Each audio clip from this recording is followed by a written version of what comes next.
Hai, selamat datang kembali di YouTube channel aku, Intan Tibet. Dan untuk teman-teman yang baru pertama kali mampir di YouTube channel aku, hai, selamat datang di YouTube channel aku. Dan untuk teman-teman yang sudah pernah mampir di YouTube channel aku, hai, welcome back.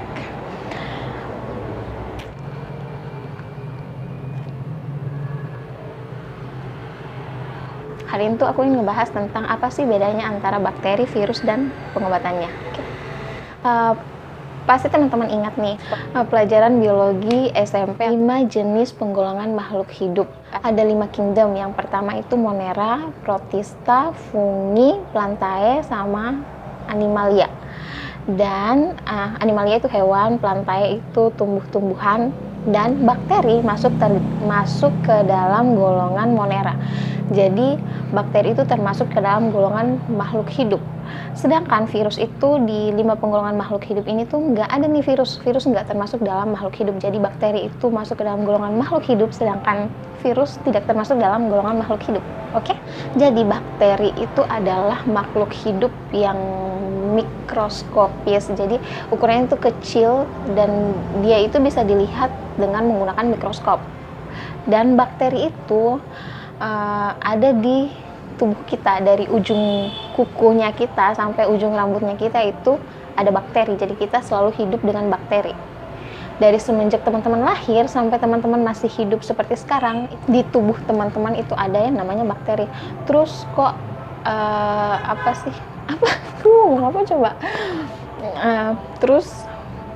terus kok bisa bakteri menyebabkan kita sakit. Jadi teman-teman, bakteri itu ada bakteri baik, ada bakteri jahat, dan ada bakteri yang bisa baik dan bisa jahat dalam kondisi tertentu. Oke? Jadi ini tuh kira-kira gambaran struktur bakteri itu ada di pelajaran biologi SMP atau SMA. Bisa dilihat ulang lagi. Jadi teman-teman, seumur hidup itu kita selalu hidup dengan bakteri. Kita nggak bisa lepas dari yang namanya bakteri, karena bakteri itu juga berperan penting. Jadi bakteri baik itu berperan dalam fisiologi tubuh manusia. Jadi jangan kalau dengar kata bakteri langsung mikirnya ke penyakit. Oke? Jadi teman-teman, di tubuh kita itu ada bakteri baik, ada bakteri jahat. Terus bakteri jahat itulah yang menyebabkan penyakit. Dan teman-teman kalau misalnya nih kan lagi heboh lagi marak-maraknya tentang coronavirus. Jadi teman-teman lebih sering cuci tangan, lebih sering pakai hand sanitizer. Jadi untuk teman-teman jangan terlalu sering untuk pakai hand sanitizer. Maksudnya terlalu sering, nggak sesuai keperluan, berlebihan, lebay, apa sih?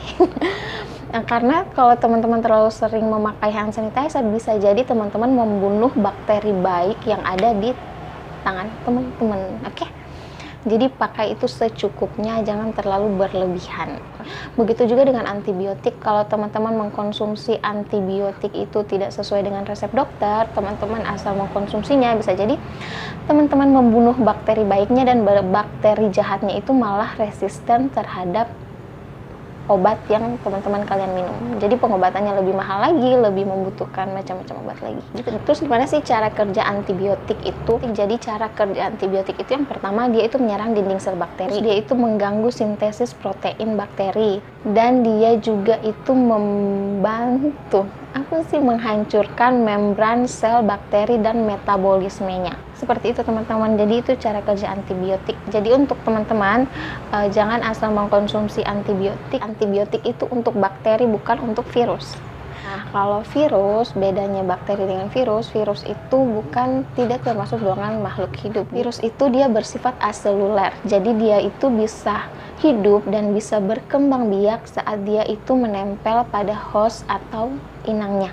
Jadi dia itu nggak bisa hidup, dia itu bisa mati kalau dia nggak nempel pada host atau inangnya. Oke? Jadi ini itu gambar siklus hidup virus. Jadi virus itu masuk ke dalam sel tubuhnya kita, dia menyusupi DNA selnya kita. Makanya pada saat DNA sel kita itu membelah, jadi si DNA virus ini juga itu ikut membelah, jadi semakin berkembang biak. Apa sih? I'm sorry. Jadi teman-teman, untuk membunuh si virus itu kita juga harus membunuh sel tubuhnya kita yang disusupi oleh si virus tersebut, dan itu kita tidak temukan di dalam kerja antibiotik. Jadi antibiotik tidak bisa untuk membunuh virus, antibiotik itu untuk bakteri. Terus kalau antivirus juga itu bukan untuk membunuh si virus. Antivirus itu berfungsi untuk menekan pertumbuhan si virus ini supaya virus itu tidak berkembang biak. Jadi apa sih yang bisa membunuh virus itu?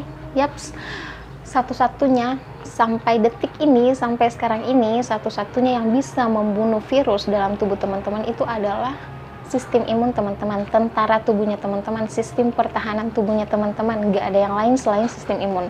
Jadi teman-teman, sistem imun kita itu akan mengenali sendiri nih, mana nih sel tubuh kita yang sudah rusak dan mana sel tubuh kita yang masih sehat. Jadi sel tubuh kita yang rusak itu akan terjadi kematian sel. Sel-sel tubuh kita yang sudah rusak itu akan dibasmi sehingga kita bisa kembali menjadi sehat. Jadi teman-teman ingat ya, kalau antivirus itu bukan untuk membunuh virus, tapi hanya untuk menghambat pertumbuhan si virus tersebut. Sampai sekarang satu-satunya yang berfungsi untuk membunuh si virus itu adalah sistem imun teman-teman sendiri. Nanti aku bahas di video aku selanjutnya bagaimana sih tips cara untuk meningkatkan sistem imun. Oke, sekian informasi dari aku. Semoga informasi yang aku bagikan ini dapat bermanfaat buat teman-teman sekalian, dan teman-teman harus ingat bahwa mencegah itu lebih baik daripada mengobati, dan mengobati itu lebih baik daripada tidak sama sekali. Saya Intan Tibet, dan bye-bye.